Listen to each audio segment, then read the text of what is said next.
Hello everybody. Today we are doing our recipe inspiration and it is one of my favorite things ever. And I pretty much could eat them for lunch or dinner, practically breakfast, all the time because they have so much variety. And they're Buddha bowls, okay? Let's get some whoop whoop, some emojis, some fist bumps if you're into the Buddha bowl. So along our way, we've been talking about 4 things that really help make a hormonally balanced meal. And we strive for that. It doesn't happen every time. Remember, it's about progress, not perfection, is that we want to feel full and we want that hormonally balanced meal. So if you've ever had Chinese food, you know that weird feeling. You're like, how am I hungry? An hour later, I just stuffed my face. Probably was missing one of the key things. So today we're gonna put a Buddha bowl together. And the great part is they're awesome when, maybe you have a lot of random ingredients at home and you can really just throw anything in there that you want. You may not always have the fat, fiber, protein, greens, but you can do your best. So I grabbed some things. I'm gonna actually put one together today so you can see how one is done. And then I would love to see suggestions, or if you have great recipes, post them down in the comments so we can see them. So today I have some leftover salmon. So this is a pistachio crusted salmon. Gluten-free breadcrumbs, right? Swap it out and crush up some pistachios in there. Put a little Dijon, and I had salmon last night, and then we have some leftovers. So that is gonna be my protein. I have some mushrooms, tomatoes, and onions that are left over that also are going to go in there. We talk a lot about planning, making sure. Some people do it on Sundays where they just cut up a whole bunch of veggies and put berries in little things so that all that stuff, remember the key to starting new habits is making them as easy as you possibly can. And the way that we learn is through repetition. So as you start doing these things, they'll feel a little bit cumbersome in the beginning, but you're gonna realize how much easier it actually makes your life too.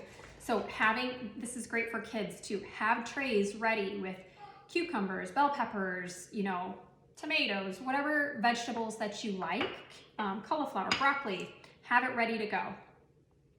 Hummus is a great thing too. Didn't say that, but hummus.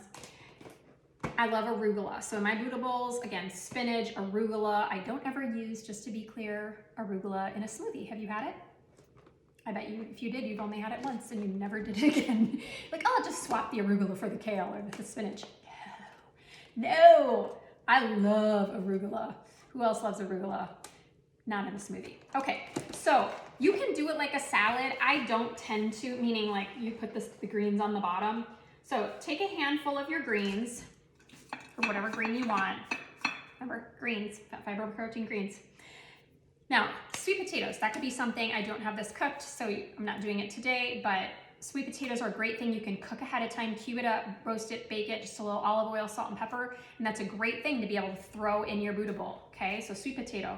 Same with garbanzo beans. Put a little chili powder and cumin and salt and pepper, a little olive oil, roast them up, have them ready to go. Another great thing you can put in a Buddha bowl. So I'm gonna have my salmon, I'm gonna wait on that, and I'm gonna put some bell peppers. I didn't do a round bowl. Are you feeling bad about that? I'm not feeling bad about that.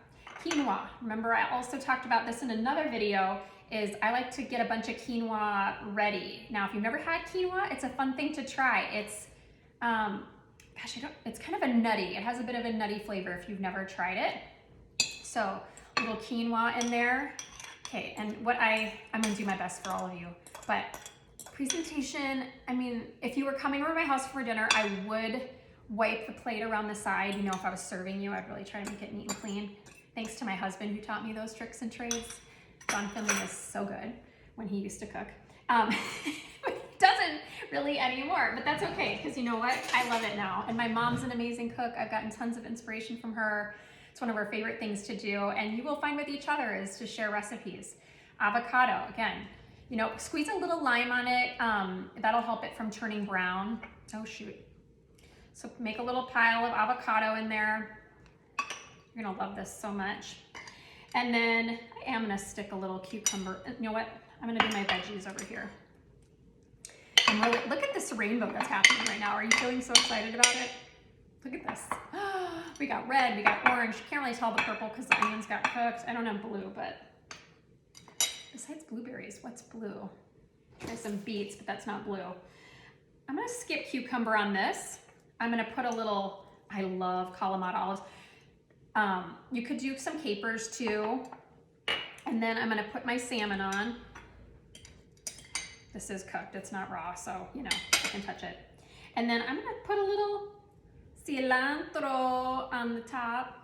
Herbs are so good, and I'll talk in some of my other videos about some of the medicinal benefits of herbs.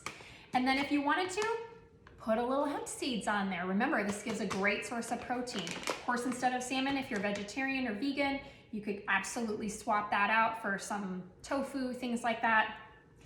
I also love these little, I get these at Costco, these Kirkland guacamoles, chunky guacamoles, and really turn and learn. Now this doesn't have to turn, it's right in the front, but look at the ingredients because sometimes they sneak stuff in the guacamoles, but this one is clean. It's got avocados, tomatoes, lime, onions, jalapeno peppers, cilantro, sea salt, red onions, and oregano, or organic. Can I talk? Organic garlic. So that is a great thing. You could put that even on, I know we have avocado, but like, can you ever have too much avocado?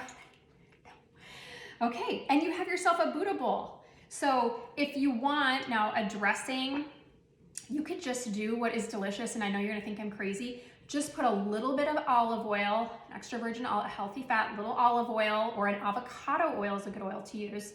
A little bit of lime, or sorry, not lime, I'm gonna do lemon. Squeeze a little lemon and put some salt and pepper and mix it all together, and you'll be astounded at all of the flavors that pop out. You're not gonna feel like you need ranch dressing or something like that. In our 70-page guide, there are a lot of dressings, so you could make something, you could look one up online, but you don't need it for this, okay? You don't need it. You could also just use salsa. Again, look at your salsa. Salsas can be a little sneaky, and vinegar, you know, like there's some in my Kalamata. It's not terrible, but if you're gonna go for vinegars, straight up, use the Bragg's apple cider vinegar, okay? So this is our Buddha bowl for today. As you could see, you could do a ton of different options, a ton of different things in here, make different sauces. That really makes it fun and different. And this could be your breakfast, or not breakfast, your lunch and dinner a lot on repeat. So thank you, everybody. I'd love to see your ideas down below, and we'll cook in the kitchen with you another day.